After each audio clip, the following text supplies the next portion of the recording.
Good morning, everybody. Welcome back to Coffee with Chris. This week's edition, we have a really special guest, Dr. Darcy Faibish, and we are discussing the science behind mom brain. Why is this a common phenomenon? We actually have science to explain some of the reasons why. It's not just in your head, but it is in your head. You know what I mean? We're going to talk a little bit more about kind of the discussion that we started on Tuesday. If you guys caught that post for our Real Talk Tuesday, I kind of discussed a little bit of the research and kind of a summary of some of the findings that we have, but we're going to kind of jump into that again today, talk a little bit about the why, and understand that this neural pruning, why it actually helps in motherhood in terms of some of the benefits of it and the strength that it provides for caring for your little ones, and also just speak to the importance of how this potentially has some points, further research is needed about how it ties into the challenges with some of the mental health challenges that a lot of moms experience, both during pregnancy and into motherhood, and the transitions and pieces that need more support that the standard of care doesn't yet quite provide, but we're going to talk a little bit further into that with our discussion today. So I'm going to pause there. I'm going to pass it over to Darcy so she can introduce herself and share a little bit about her professional background, and we'll go from there. Hi, thank you. I'm Darcy. So I've been a nurse practitioner since 2014. I started practicing in the neurology department, so I was primarily taking care of patients with multiple sclerosis. And it was in that position where we really couldn't find enough mental health providers. So we ended up filling that role a lot. And while I was working in that position, I figured out that it was really the psychiatry side that I liked more and that I found really that where I was more passionate about. So I went back for a postmaster's in psychiatry in 2018, just finished, and I've been working in psychiatry since 2018.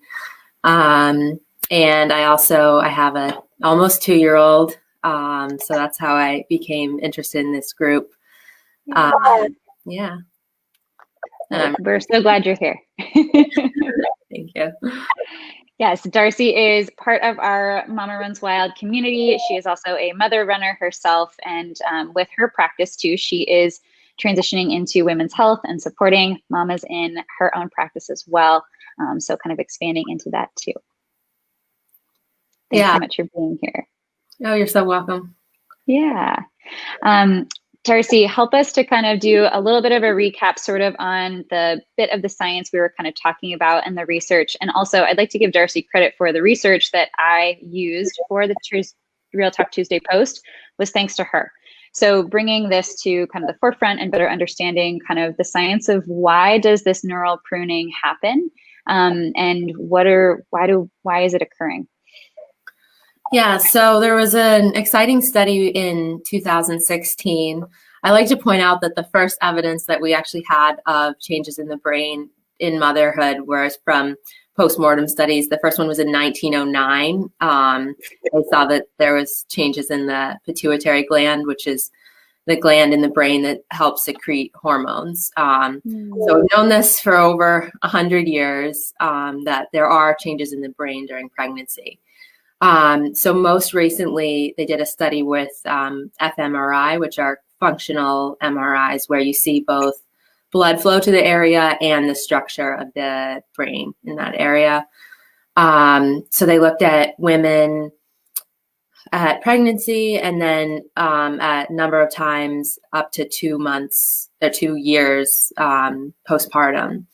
And they found that there were changes in this area that is known as the limbic system, or which is most known for this phenomenon called theory of mind, and this is what helps us infer other people's thoughts and feelings. It's commonly known as empathy, but it's a little more than that, in that it's not just an emotion of feeling what they feel, it's also planning and really being able to see the world from someone else's eyes is in this area. And so what they found are, they're called gray matter volume reductions. And the theory is that, we hear reductions and you think it's small, or that it's, that you're brain is shrinking, but actually, right. Or that it's a negative thing, which it's not. Yeah.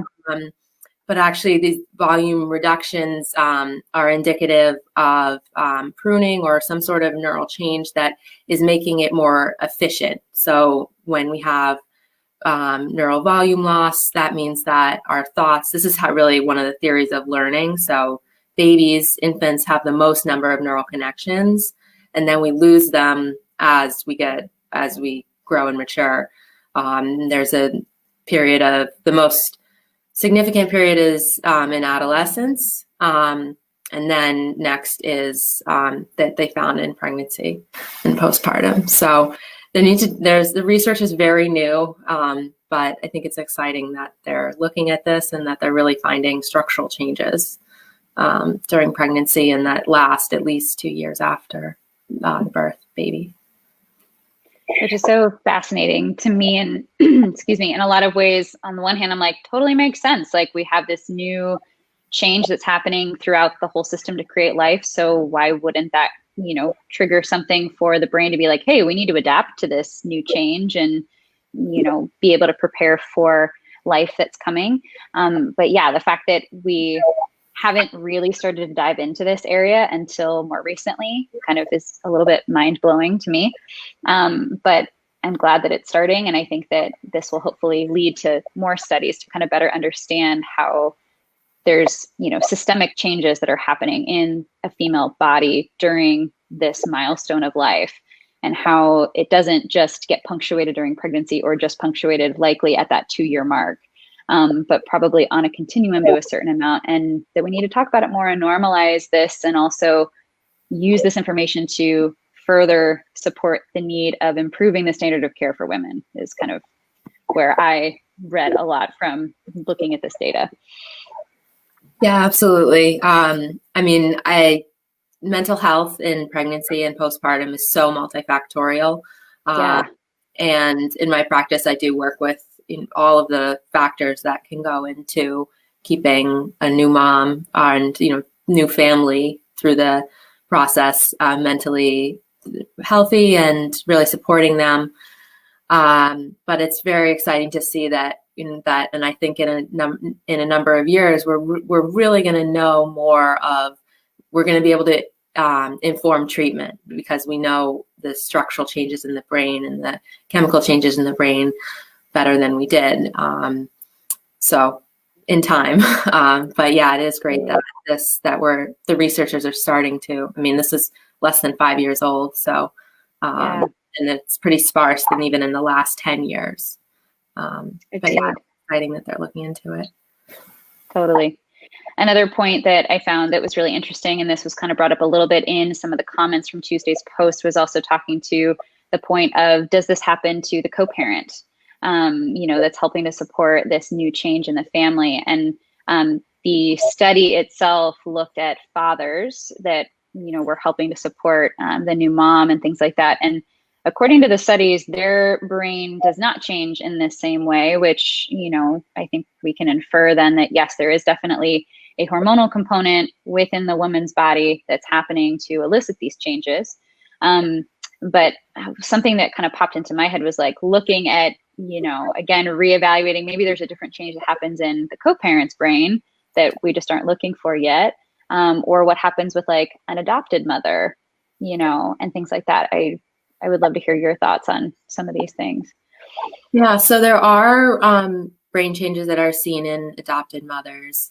And the changes are also related to how mothers interact with their infants. So it's not just that it's, on a path, your brain's going to change. It's both nurture nature. So it's both some natural changes and also how you're interacting with your baby, with your environment, your support system. So it all is related. They didn't see brain changes in fathers. I don't know if they did. I actually think they did. I'd have to look back, but I think they did follow up. So it was, they didn't see them in the checkpoints after the baby's born. Right. But I think we may see some other changes as there are more studies. It's like just very limited data right now. Yeah. Or even speaking of that, of like, maybe if mom is the primary breadwinner at a certain point, and if dad becomes the primary parent at home in this particular context, like I wonder if those, fMRI studies or images would be different. Or even speaking of, same gender co-parent environments where, would there be neural changes comparing the parent that, carried the child versus the, supporting co-parents, and like what that even looks like. Yeah, it'll be really interesting to see. We'll just have to, keep an eye on the new more studies come out. But at this point, we do see brain changes in mothers, and the rest is kind of unfolding. Totally. But yeah, I think this will start to kind of at least bring some light to some of that. Another point I'd love to have you discuss a little bit is kind of, again, still more research is needed, but the potential possibility of how looking at some of this neural pruning happening and the capacity of it, and how there may be some insight into postpartum depression and anxiety. Would you mind talking a little bit about that? Yeah, so they're looking some that in the areas of the brain where they have seen changes are connected to both anxiety and depression. So primarily the amygdala is connected most to anxiety. And this center is also it's involved in the reward center. So dopamine is synthesized in that area, which is involved in our reward processing. So there's thoughts that with too much stimulation of the amygdala during this time period, so during pregnancy or postpartum, that can really that can contribute to anxiety.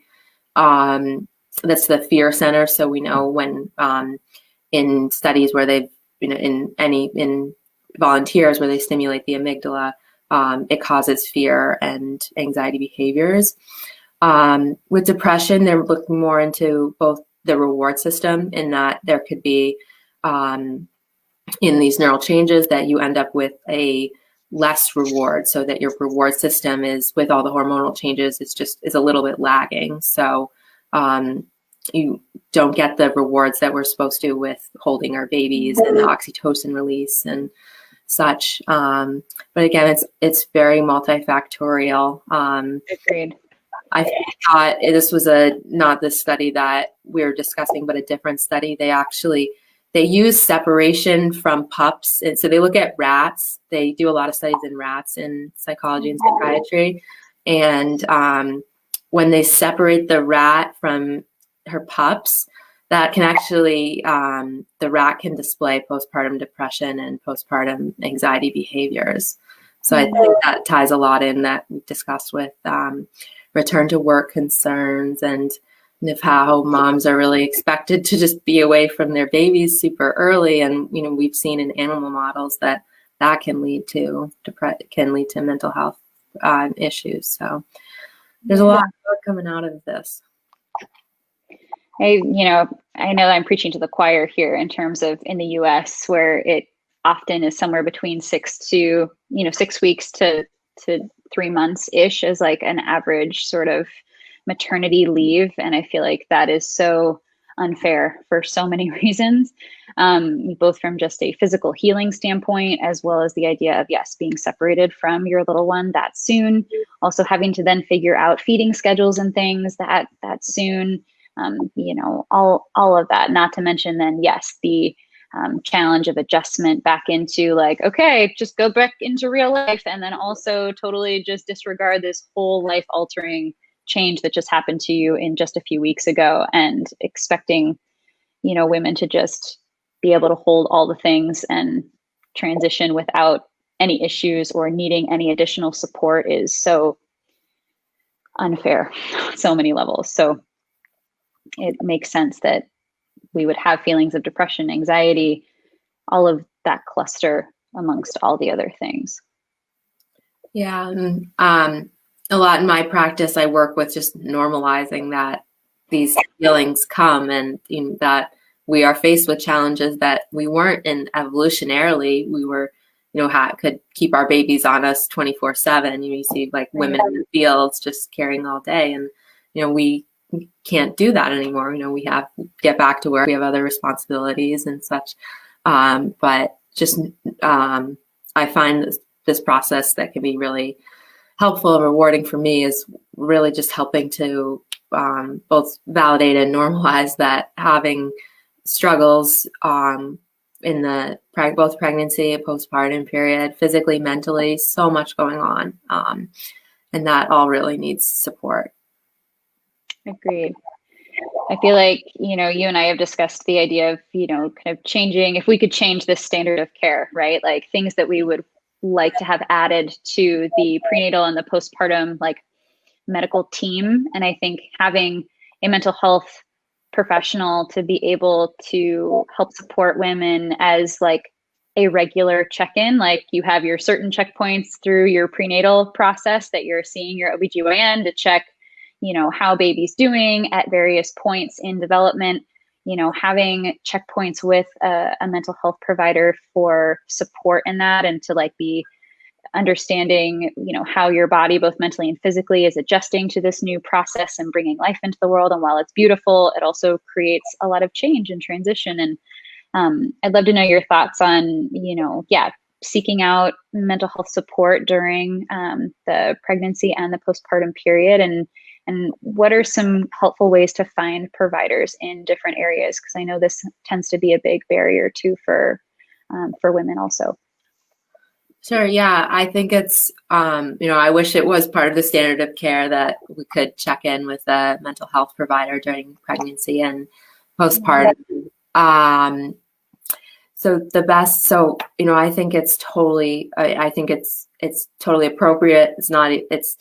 It's a way you can support yourself, your family, and to check in with a mental health provider during pregnancy. You don't really need to have, a specific, feel like you need a diagnosis or, something particular to be going on.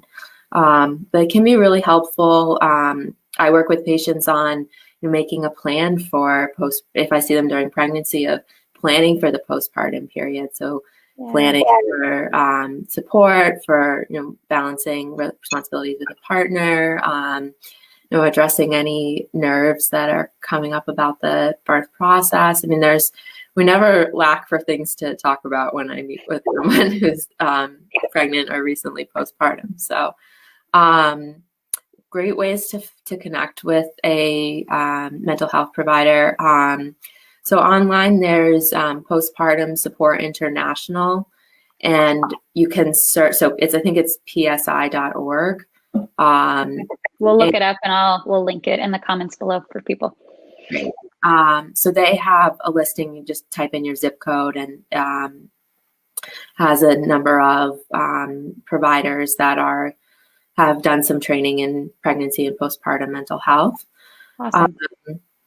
And your OB provider or midwife, often they will have a relationship with a mental health provider. You might have to, you may get a little pushback if you're feeling well and you're just saying, but that's okay. You can be feeling well and just saying, you can advocate and say that you just really want to check in with the mental health provider. And so your primary care provider, they often have a number of local referrals, as well as Psychology Today is across the country, and that's just a search engine with profiles of mental health providers in your area. Awesome.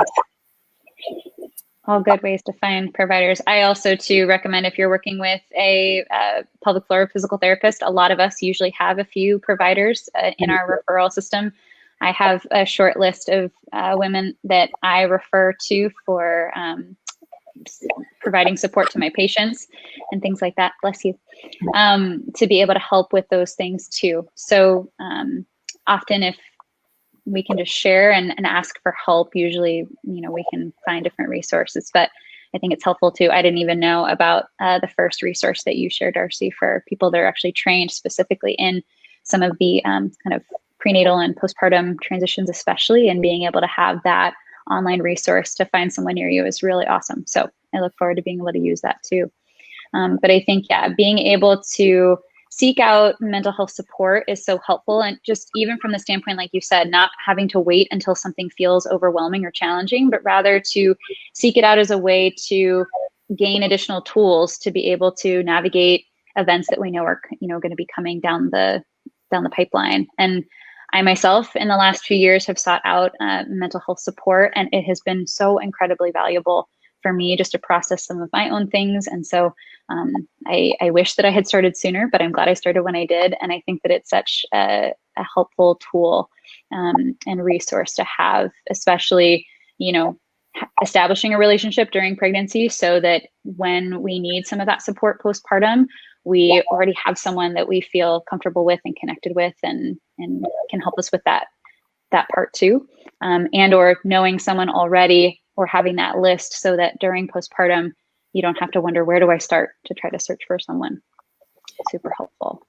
Yeah, that's a reason in itself to just seek out support during pregnancy. I had the similar experience with pelvic floor PT, and just seeing someone during pregnancy, even if you don't know, like you may not need to have a postpartum follow-up, but just knowing that person and knowing that you can go right to them, and same with the mental health provider. I think when the postpartum is anyone who's, has been through it just knows it can just be so crazy. And if you're having, 20 minutes in between naps when you're trying to eat yourself or clean up or, deal with just getting on the phone during that time can be really challenging. So knowing where to go can be really helpful.